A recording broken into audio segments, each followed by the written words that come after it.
Salam saudaraku, selamat pagi. Semoga kita semua dalam keadaan sehat dan penuh sukacita dalam Tuhan. Marilah kita menggunakan waktu sejenak untuk berdoa, membaca dan merenungkan firman Tuhan sebagai sumber kekuatan, inspirasi dan motivasi bagi kita hari ini, Kamis 26 Agustus 2021. Sebelumnya mari kita berdoa. Bapa di sorga, kami bersyukur atas hari yang indah ini, hari yang kami yakini penuh harapan. Kami akan merenungkan firman-Mu, kiranya Roh Kudus menerangi hati dan pikiran kami, agar kami sungguh memahami firman-Mu. Dalam nama Tuhan Yesus Kristus kami berdoa. Amin. Firman Tuhan yang menyapa kita pagi ini, Galatia 5 ayat 5. Sebab oleh roh dan karena iman, kita menantikan kebenaran yang kita harapkan. Demikian firman Tuhan.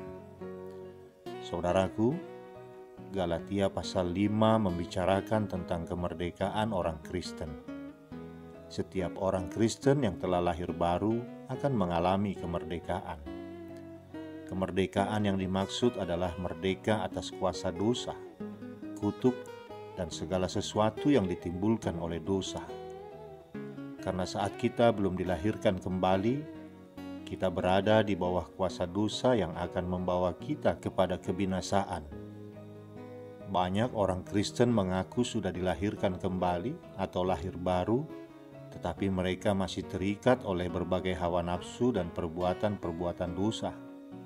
Percabulan, iri hati, dengki, dan masih terikat oleh kepercayaan nenek moyang dan adat istiadat yang menyimpang dari kebenaran firman Tuhan. Saudaraku, seorang tukang sayur memikul dagangannya berjalan menuju pasar di kota. Sebuah mobil bak terbuka berhenti di sampingnya. Sopirnya mempersilahkan tukang sayur itu naik ke bak belakang agar tidak usah berjalan menuju pasar. Namun anehnya saat mobil itu melaju menuju kota, si tukang sayur berdiri di bak mobil di belakang dengan masih memikul barang dagangannya. Ilustrasi ini merupakan gambaran mengenai seseorang yang sudah dimerdekakan dari dosa oleh Kristus, tetapi masih memikul dosanya sendiri, seolah-olah ia belum dimerdekakan.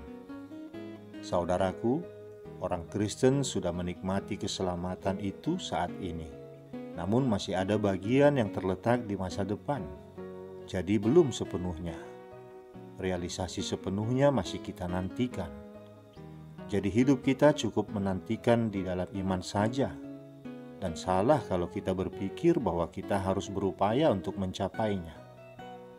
Iman menantikan kebenaran yang kita harapkan, yaitu akan hidup kekal bersama Yesus.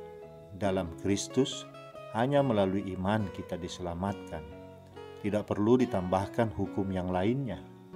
Cukup iman saja.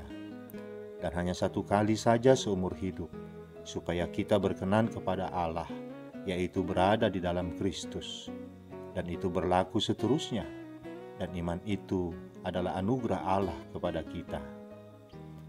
Kalau begitu, jika hanya melalui iman saja kita memperoleh keselamatan, apakah dengan begitu kita dapat hidup sesuka hati di dunia ini? Sama sekali salah. Paulus menjelaskan, karena iman yang dimaksud adalah iman yang dibimbing oleh Roh Kudus yang bekerja oleh kasih. Dengan kata lain, kemerdekaan Kristen tidak hanya terdiri dari hidup karena iman saja, tetapi hidup oleh Roh Kudus. Roh Kudus yang diam di dalam diri orang beriman memproduksi perbuatan-perbuatan kasih di dalam dan melalui kita. Tetapi bukan berarti bahwa perbuatan-perbuatan kasih itu akan menjadikan kita berkenan di hadapan Allah. Melainkan bahwa iman yang menyelamatkan kita adalah iman yang bekerja, bukan iman yang diam, yaitu iman yang mengeluarkan buah-buah roh. Mengenai hal ini, Alkitab menasihatkan agar kita yang telah dimerdekakan oleh Kristus tidak menyalahgunakan kemerdekaan itu untuk berbuat dosa. Sebaliknya, hendaknya kemerdekaan itu kita pakai untuk melayani sesama atas dasar kasih. Saudaraku, mari kita belajar untuk hidup sebagai umat yang merdeka dan mengisi kemerdekaan itu dengan buah-buah roh. Amin. Kita berdoa. Bapa di surga, kami bersyukur kepadamu. Engkau ingatkan kami bahwa kami adalah orang yang telah Engkau merdekakan dari dosa melalui kematian dan kebangkitan anak-Mu Tuhan Yesus Kristus.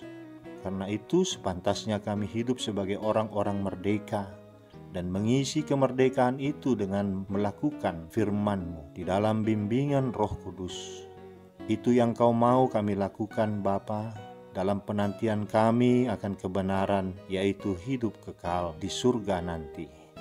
Bimbing kami Tuhan dengan Roh-Mu, agar kami mampu melakukan itu semua. Dalam nama Tuhan Yesus Kristus kami berdoa. Amin. Selamat beraktivitas saudaraku, Tuhan memberkati. Salam.